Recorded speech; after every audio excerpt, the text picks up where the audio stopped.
నమస్కారం. Next G news కి స్వాగతం. ముందుగా ముఖ్యాంశాలు. మహారాష్ట్ర ఎన్నికల ఫలితాలపై హర్షం. మహాయుతి కూటమి విజయం. శుభాకాంక్షలు తెలిపిన సీఎం చంద్రబాబు. ప్రోటోకాల్పై రగడ. జెడ్పీ సమావేశంలో విపక్షం నిరసన. సభా సమయం వృధాపై కేంద్ర సహాయ మంత్రి అసహనం. ధాన్యం కొనుగోలు కేంద్రాలు ఏర్పాటు చేయాలి. దళారీ వ్యవస్థను నిర్మూలించాలి. జెడ్పీ సమావేశంలో ఎమ్మెల్యే నక్కా ఆనందబాబు. విరివిగా నైపుణ్య శిక్షణ కార్యక్రమాలు. ఆర్థిక స్వావలంబన దిశగా మహిళలు. కుట్టు మిషన్లు పంపిణీ చేసిన ఎమ్మెల్యే నజీర్ అహ్మద్. గుంటూరు జిల్లా ప్రజాపరిషత్ సర్వసభ్య సమావేశంలో ప్రోటోకాల్పై రగడ నెలకొంది. అధికారులు ప్రోటోకాల్ పాటించడం లేదని విపక్ష సభ్యులు నిరసన వ్యక్తం చేశారు. గుంటూరు పార్లమెంటు పరిధిలో ప్రోటోకాల్ పాటించేలా అధికారులు చర్యలు తీసుకోవాలని కేంద్ర గ్రామీణాభివృద్ధి కమ్యూనికేషన్ శాఖల సహాయ మంత్రి డాక్టర్ పెమ్మసాని చంద్రశేఖర్ ఆదేశించారు. ప్రోటోకాల్ పేరుతో సభ సమయాన్ని వృధా చేయవద్దని సూచించారు. మీ సమస్యలు ఏమైనా ఉన్నాయో విందామని సభకు వచ్చానని మంత్రి చెప్పారు. వ్యక్తిగత ప్రయోజనాలు వద్దని ప్రజా సమస్యలను ప్రస్తావించాలని సూచించారు. సీసీఐ ద్వారా రైతుల దగ్గర ఉన్న పత్తిని మొత్తాన్ని కొనుగోలు చేస్తామని పెమ్మసాని తెలియజేశారు. గుంటూరు జిల్లా ప్రజా పరిషత్ సర్వసభ్య సమావేశం జెడ్పీ చైర్పర్సన్ కత్తెర హెనీ క్రిస్టినా అధ్యక్షతన శనివారం జరిగింది. ఈ సమావేశంలో కేంద్ర సహాయ మంత్రి పెమ్మసాని చంద్రశేఖర్ పాల్గొన్నారు. 61 సెంటర్లో పత్తి కొనుగోలు చేసే విధంగా చేశాం మేము. రెండోది, వీళ్ళు ఇక్కడ మీరు చెప్పినట్టు ఇది ఒక వ్యవస్థలో ప్రతి ఒక్కరు భాగస్వాములు అయి ఉన్నారు. కొంతమంది సిసిఐ అధికారులు, దళారులు అందరూ కుమ్మక్కయ్యి కొన్ని సంవత్సరాలుగా జరుగుతున్నటువంటిది ఈ పరిస్థితి. దీన్ని ఇమీడియట్ గా వీళ్ళు చేయకపోతే నేను సెంట్రల్ మినిస్టర్ గారితో పర్సనల్ గా ఫోన్ లో మాట్లాడి, సిసిఐ చైర్మన్ గారితో మాట్లాడి ఆగమేఘాల మీద వేరే అధికారులను తీసుకొచ్చి ఇవన్నీ మేము ఓపెన్ చేసి చేపిస్తా ఉన్నాం.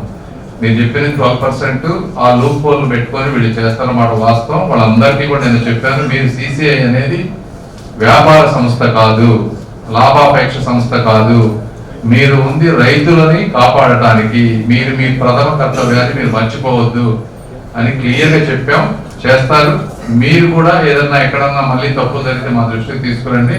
తప్పనిసరిగా నేను మినిస్టర్ గారితో మాట్లాడి ఈ 8 to 12% ఏ విధంగా అడ్జస్ట్ చేయాలి. ఎందుకంటే మనం ఇది పెడితే ఒక్కొక్కసారి ఇంకా అంటే మరీ గవర్నమెంట్ సపోర్ట్ చేస్తుంది తప్పించి దాన్ని కూడా వాళ్ళు అబ్యూజ్ చేసేటువంటి పరిస్థితులు కూడా కొన్ని ఉంటాయి. వాళ్ళ లిమిటేషన్స్ వాళ్ళకు ఉంటాయి. కాబట్టి బ్యాలెన్స్డ్ అప్రోచ్ లో పోయి కొంత రిలీఫ్ వచ్చే విధంగా చేసే బాధ్యత నాది. మీ ప్రాంతం కానీ ఈ ప్రాంతం కానీ ఎక్కడైనా మీకు ఇబ్బంది అయితే నా దృష్టికి తీసుకురండి, నా ఫోన్ నంబర్ తీసుకుని తప్పకుండా రైతులకి అండగా ఉండే బాధ్యత మాది. బాపట్ల జిల్లాలో ధాన్యం కొనుగోలు కేంద్రాలు ఏర్పాటు చేయాలని వేమూరు ఎమ్మెల్యే నక్కా ఆనందబాబు కోరారు. దళారీ వ్యవస్థ కారణంగా రైతు తక్కువ ధరకే ధాన్యం అమ్ముకోవాల్సి వస్తుందని ఆవేదన వ్యక్తం చేశారు. శనివారం జెడ్పీ చైర్పర్సన్ కత్తెర హెనీ క్రిస్టినా అధ్యక్షతన జెడ్పీ సర్వసభ్య సమావేశం జరిగింది. ఈ సందర్భంగా ఎమ్మెల్యే నక్కా ఆనందబాబు మీడియాతో మాట్లాడారు. ధాన్యం పండించిన రైతుల్ని రాష్ట్ర ప్రభుత్వం ఆదుకోవాలని అన్నారు. కూటమి ప్రభుత్వం అన్నదాతలకు అన్ని విధాలుగా అండగా ఉంటుందని కేంద్ర గ్రామీణాభివృద్ధి కమ్యూనికేషన్ శాఖల సహాయ మంత్రి డాక్టర్ పెమ్మసాని చంద్రశేఖర్ ఈ సందర్భంగా స్పష్టం చేశారు.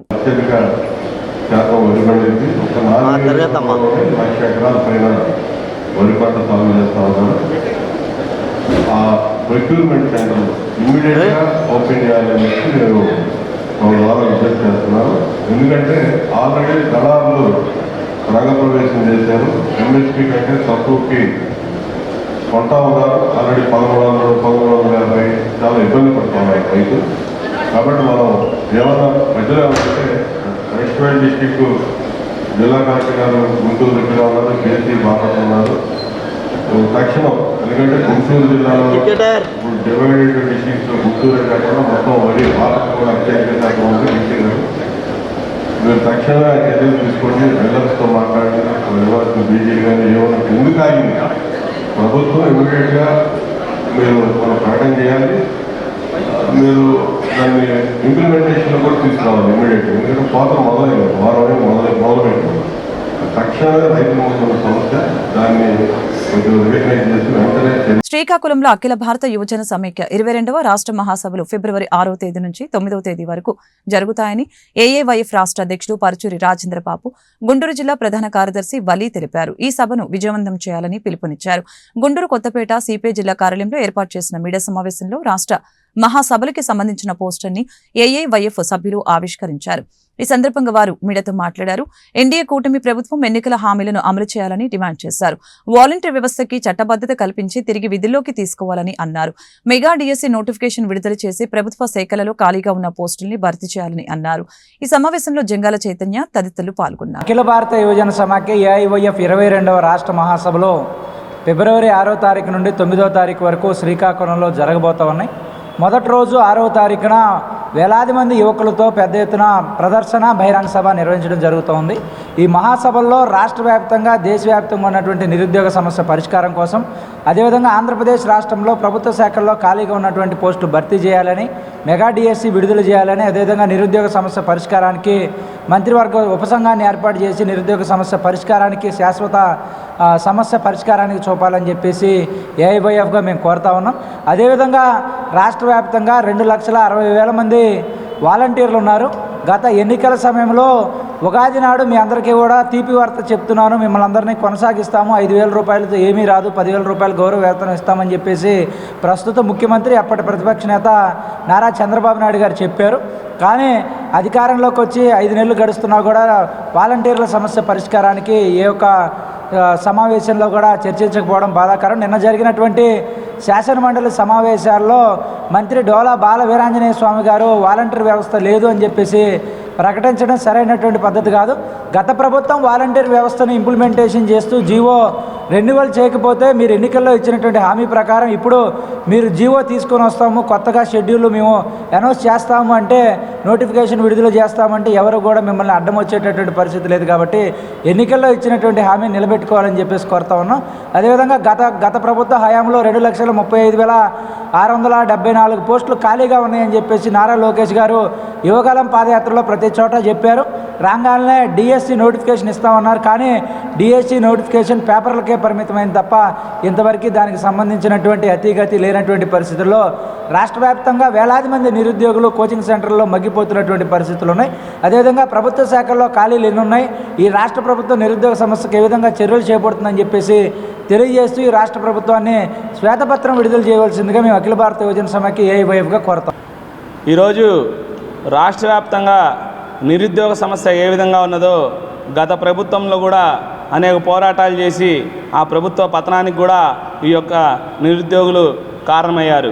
ఈ యొక్క రాష్ట్ర ప్రభుత్వం చంద్రబాబు నాయుడు గారు ప్రభుత్వంలో అధికారంలో రానప్పుడు మేము రాగానే 2 లక్షల పైచిలుగా ఉన్న ప్రభుత్వ ఉద్యోగాలను వెంటనే భర్తీ చేస్తాము, వాలంటీర్లకు కేవలం 5,000 రూపాయలు మాత్రమే ఇస్తూ ఉన్నారు, 10,000 రూపాయలు గౌరవ వేతనం ఇస్తామన్న ఈ యొక్క చంద్రబాబు నాయుడు గారు, ఎన్డీఏ కూటమి నేతలు పవన్ కళ్యాణ్ గారు మీరు నిరుద్యోగులకు ఏ విధంగా మోసం చేస్తూ ఉన్నారో ఇప్పుడు మీరు జనాల్లోకి రండి, ఇప్పుడు ప్రజల్లోకి రండి. ఆనాడు పాదయాత్రల్లో సభలు పెట్టి మీరు ఏ విధంగా అయితే చెప్పారో ఈనాడు మేము ఇవ్వలేకపోతా ఉన్నాము, ఈ యొక్క హామీలు చూసి భయం వేస్తూ ఉందని చంద్రబాబు నాయుడు గారు శాసనసభలోనే ప్రకటిస్తున్నారంటే, ఇన్నాళ్ళు ఈ దేశంలోనే సీనియర్ ముఖ్యమంత్రిగా ఉన్న చంద్రబాబు నాయుడు గారి మాటలకు కూడా విలువలు లేకపోతే ఏ విధమైన రాజకీయం మీరు చేస్తూ ఉన్నారో ప్రజలకు అర్థమవుతూ ఉన్నది.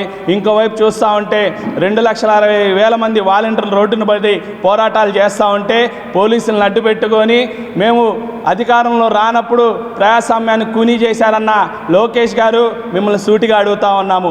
ఈనాడు మీరు అధికారంలోకి వచ్చారు, ఆనాడు జగన్మోహన్ రెడ్డి ప్రజాస్వామ్యాన్ని కూనీ చేస్తూ ఉన్నారు, పోలీసులను అడ్డు పెట్టుకుంటా ఉన్నారు, 30 యాక్ట్తో కేసులు పెడతా ఉన్నారు, 144 సెక్షన్లు ఉపయోగిస్తూ ఉన్నారు.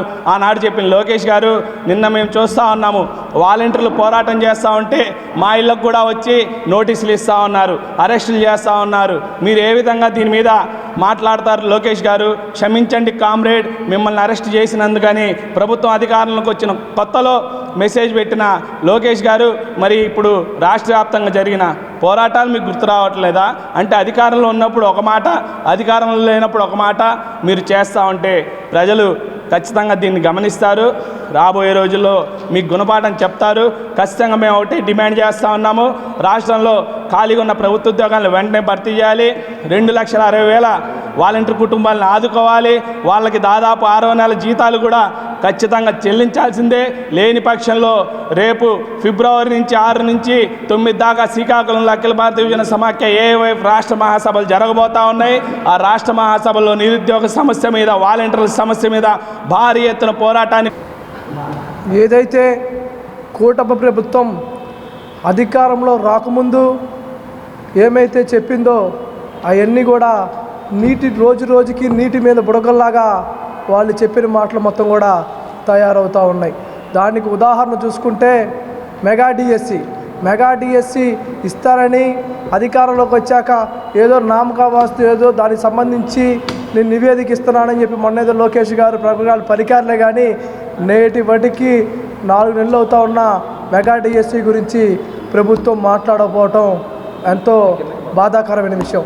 అదేవిధంగా వాలంటీర్ల విషయాన్ని చూసుకుంటే ఈ రాష్ట్రంలో 2,60,000 మంది వాలంటీర్లు కనుక ఉంటే 2,60,000 మంది కుటుంబాలు ఆ జీవన ఆధారం మీద ఆధారపడి ఉన్న విషయం చంద్రబాబు నాయుడు గారికి గమనించే నేను 10,000 రూపాయలు ఇస్తాను అధికారంలో రాగలే అని చెప్పాడు.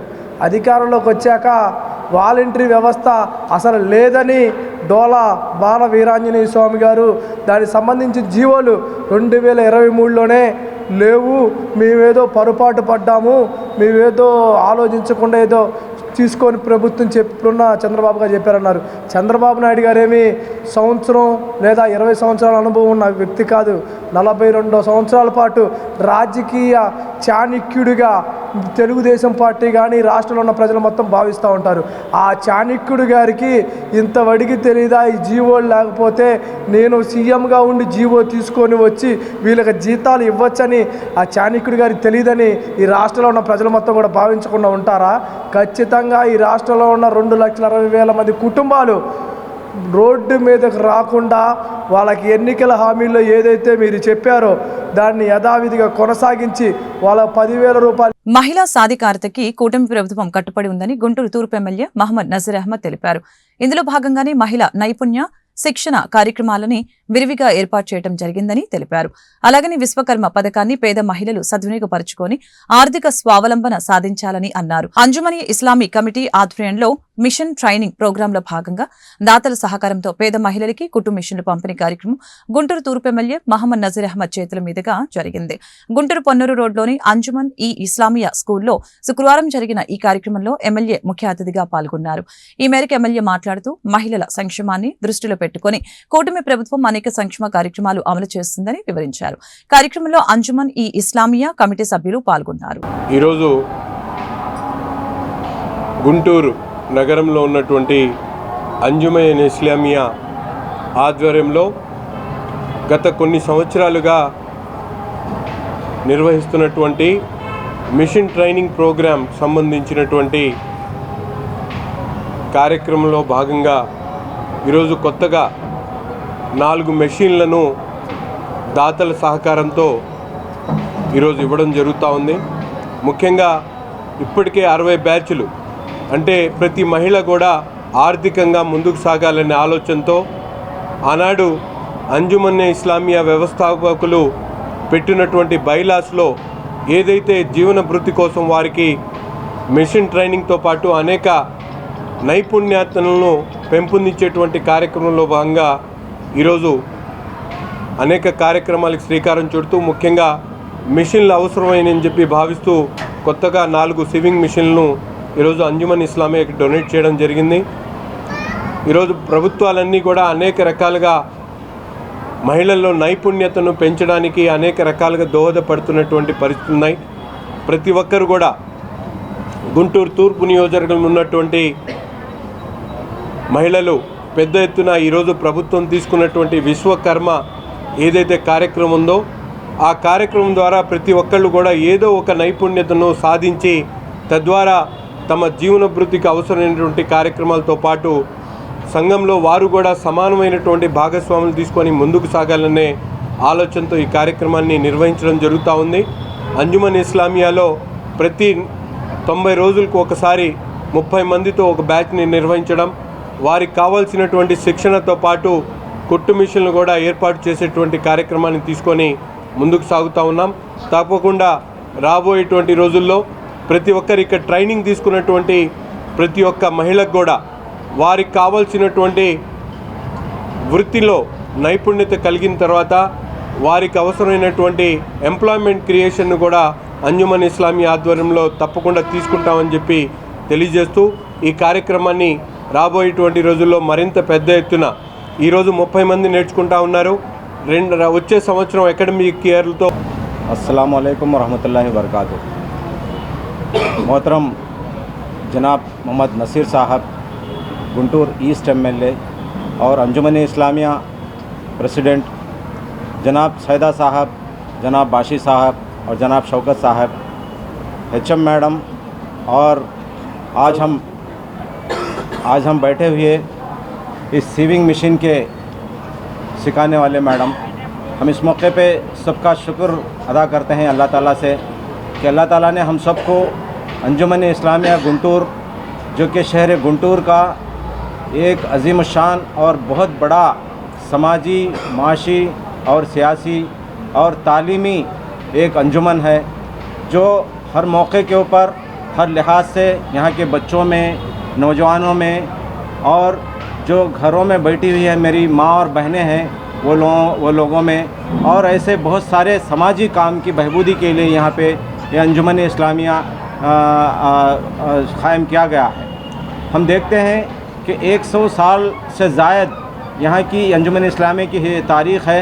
इसके अंदर बहुत सारे समाजी और फलाही काम हम इस मौके पे करते आए हैं।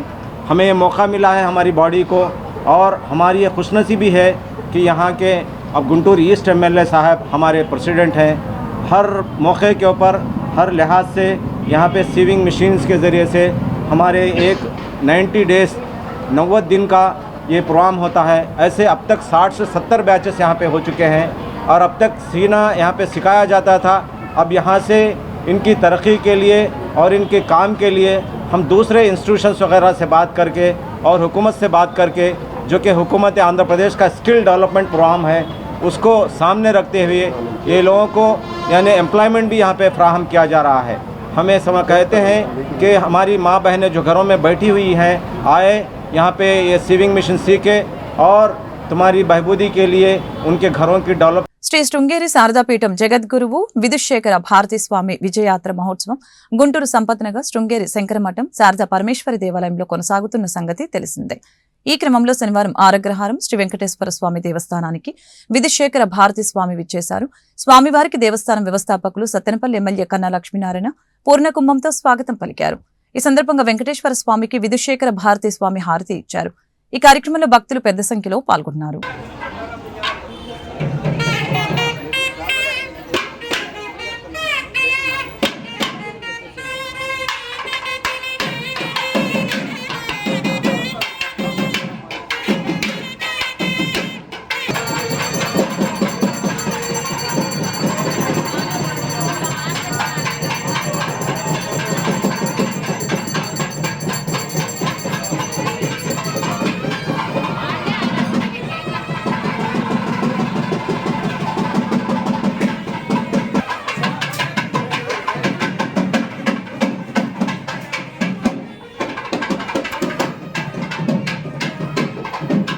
కేంద్ర గ్రామీణాభివృద్ధి కమ్యూనికేషన్ శాఖల సహాయ మంత్రి డాక్టర్ పెమ్మసాని చంద్రశేఖర్ కృషి కారణంగానే గుంటూరు అరండల్పేట ఫ్లైఓవర్ బ్రిడ్జి పునర్నిర్మాణం సాధ్యమైందని జనచైతన్య వేదిక రాష్ట్ర అధ్యక్షులు వల్లంరెడ్డి లక్ష్మణ్ రెడ్డి తెలిపారు.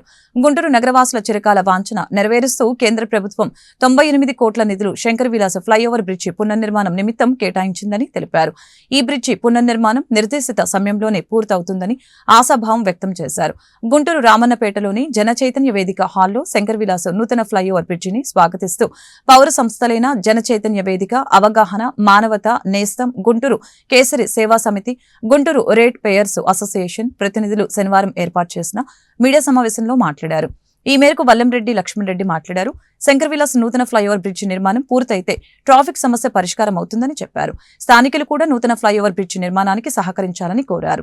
ఈ సమావేశంలో కొండ శివరామిరెడ్డి, టి ధనుంజయ రెడ్డి, నడింపల్లి గురుదత్తు, ఓ నారాయణరెడ్డి తదితరులు పాల్గొన్నారు. నడింపల్లి వెంకటలక్ష్మి నరసింహారావు గారి జ్ఞాపకార్థం ఆయనకి ఉన్న బిరుదుని గుర్తిస్తూ గుంటూరు కేసరి సేవా సమితికి స్థాపించడం జరిగింది. ఈ సందర్భంగా జనచైతన్య వేదిక వారు ఆహ్వానించిన పత్రికా సమావేశానికి వచ్చిన మీ అందరికీ నా నమస్కారాలు తెలియజేస్తూ, ముఖ్యంగా ఇప్పుడు సమావేశమైన కారణం శంకర్ విలాస్ ఓవర్ బ్రిడ్జి నిర్మాణానికి కేంద్ర ప్రభుత్వం అనుమతి ఇవ్వడం, మన గుంటూరు ఎంపీ కేంద్ర మంత్రి శ్రీ చంద్రశేఖర్ గారు అది సాధించడం చాలా సంతోషకరమైన విషయం. ఈ సందర్భంగా ముఖ్యంగా తెలియజేసేది ఏంటంటే, ఈ బ్రిడ్జి నిర్మాణానికి ముందర మన ట్రాఫిక్ సమస్యలు, గుంటూరులో ఉన్న ట్రాఫిక్ సమస్యల్ని వీటన్నిటినీ దృష్టిలో పెట్టుకుని ఈ నిర్మాణం చేయాలి అనే ఉద్దేశంతో మేమందరం కూడా మాకు సంబంధించిన ఇంజనీర్లని, R&B వాళ్ళని, రైల్వేస్ వాళ్ళని, వీరందరినీ కలిసి సమావేశాలు నిర్వహించి ఒక ప్లాన్ ఆఫ్ యాక్షన్ ఎట్లా ఉండాలి, ప్రీ ఆపరేటివ్ అరేంజ్మెంట్స్ ఎట్లా ఉండాలి, ఇవన్నీ కూడా డిస్కస్ చేయడం జరిగింది. ముఖ్యంగా ఇది శంకర్ విలాస్ బ్రిడ్జ్, ఇప్పుడున్న బ్రిడ్జి 1958లో గుంటూరు కేసరి నడింపల్లి వెంకటలక్ష్మీ నరసింహారావు గారు చైర్మన్గా ఉండగా నిర్మాణం జరిగిన బ్రిడ్జి.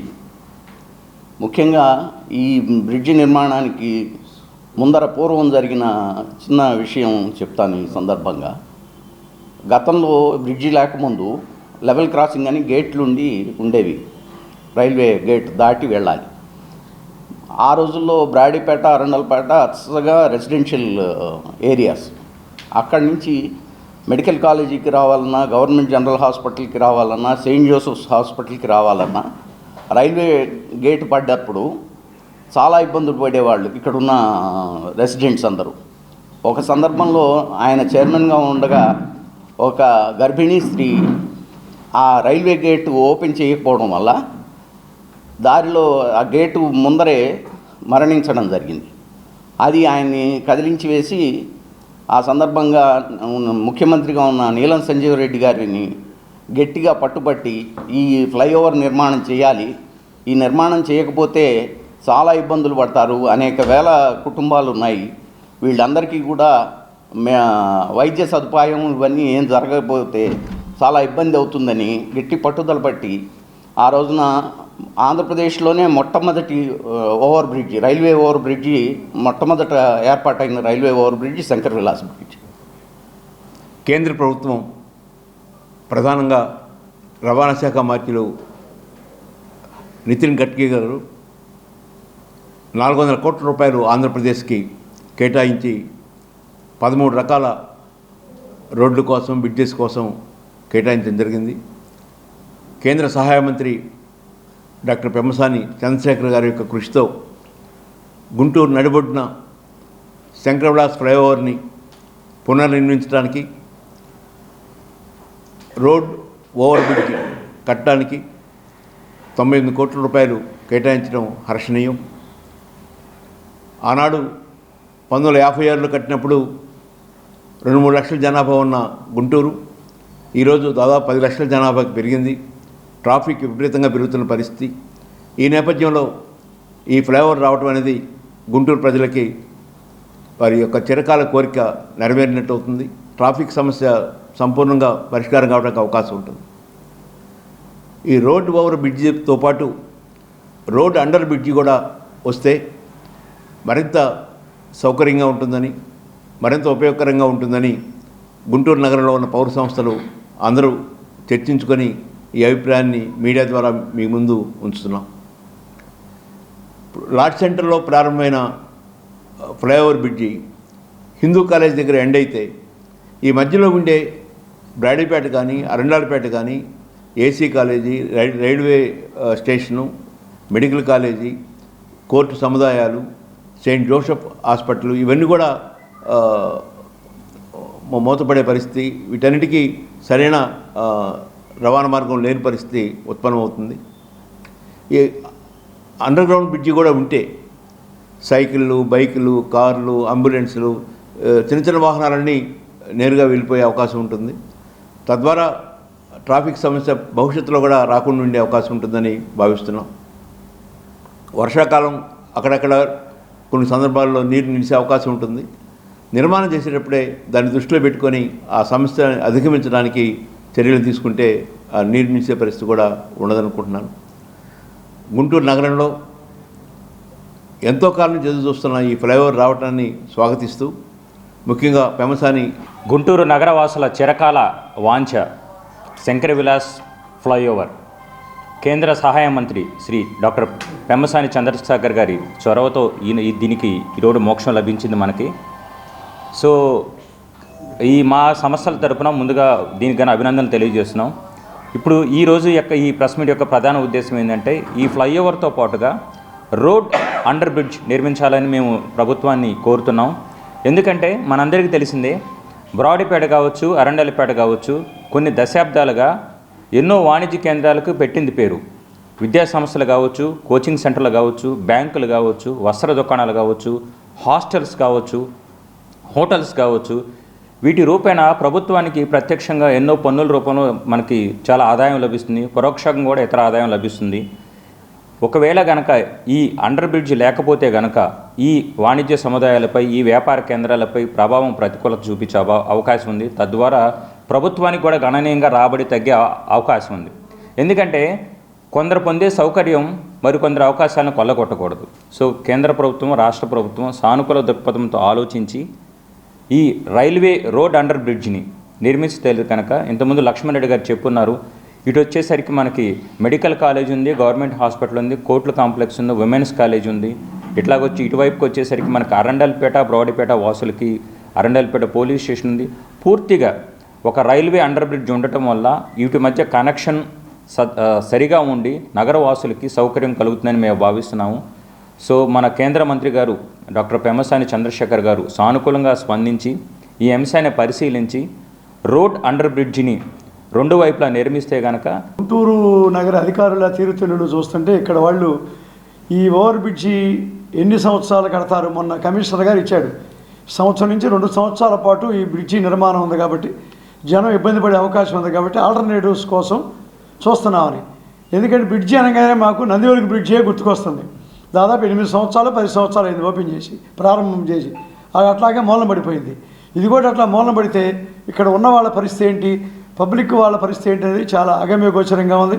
ఆల్టర్నేటివ్స్ మీద ఏమీ దృష్టి పెట్టకుండా ఏదో ఇమీడియట్గా ఈ షాపులు వాళ్ళని ఖాళీ చేయించి వాళ్ళకి ఏదో గందరగోళం హెచ్చరికలు పెట్టి నోటీసులు ఇచ్చి మీటింగ్లు వేసి చేసి ఆలోచన చేస్తున్నారు. ఖచ్చితంగా ఆల్టర్నేటివ్స్ని ప్రపోజ్ చేసి ఇక్కడున్న పార్టీలు, ప్రజా సంఘాలు, ఈ సంబంధించిన వాణిజ్య సంస్థల నేతలతో ప్రత్యేకంగా సమావేశాలు ఏర్పాటు చేసి అందరి అంగీకారంతోనే ఈ అండర్గ్రౌండ్ బ్రిడ్జి కానీ ఓవర్ బ్రిడ్జి కానీ మొత్తం మీద ఏర్పాటు చేయాలనేది ఉంది.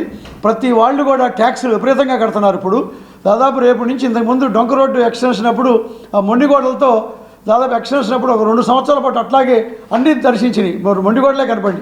ఇప్పుడు కూడా ఇక్కడ ఉన్న బిజినెస్ పీపుల్ వీళ్ళందరూ ఏమంటున్నారంటే, మాకు ప్రత్యామ్నాయం లేకుండా, మాకు సరిగ్గైన నష్టపరిహారాలు ఇవ్వకుండా ఉంటే మేము ఆ మొండిగోడలతోనే ఈ పని దర్శనం ఇచ్చేటట్టుగా చేస్తామంటాం.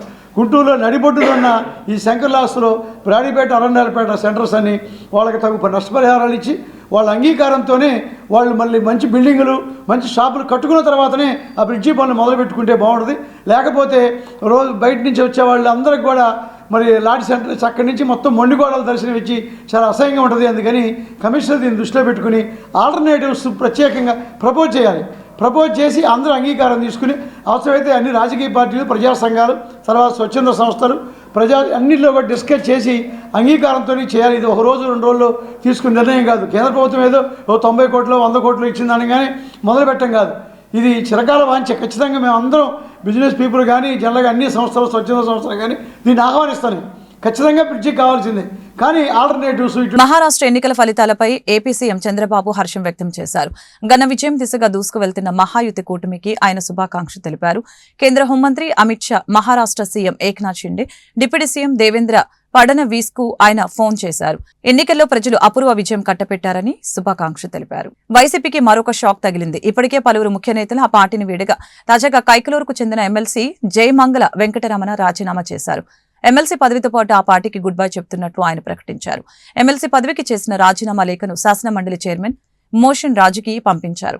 గతంలో టీడీపీలో కొనసాగిన జయమంగళ వెంకటరమణ ఎన్నికలకు కొద్ది రోజుల ముందు వైసీపీలో చేరారు. ఎమ్మెల్యే కోట, ఎమ్మెల్సీ ఎన్నికల్లో ఆయన విజయం సాధించారు. సార్వత్రిక ఎన్నికల్లో వైసీపీ ఘోర పరాజయం తర్వాత ఆ పార్టీకి ఆయన అంటిముట్టున్నట్లుగా ఉంటున్నారు.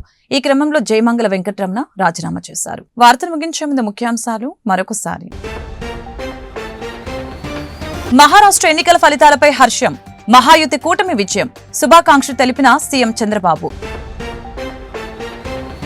ప్రోటోకాల్పై రగడ, జెడ్పీ సమావేశంలో విపక్షం నిరసన, సభా సమయం వృధాపై కేంద్ర సహాయ మంత్రి అసహనం. ధాన్యం కొనుగోలు కేంద్రాలు ఏర్పాటు చేయాలి, దళారీ వ్యవస్థను నిర్మూలించాలి, జెడ్పీ సమావేశంలో ఎమ్మెల్యే నక్క ఆనందబాబు. విరివిగా నైపుణ్య శిక్షణ కార్యక్రమాలు, ఆర్థిక స్వావలంబన దిశగా మహిళలు, కుట్టు మిషన్లు పంపిణీ చేసిన ఎమ్మెల్యే నజీర్ అహ్మద్. ఈ వార్తలు ఇంతటితో సమాప్తం. మరొక బులెటిన్ మళ్ళీ కలుద్దాం. నమస్కారం.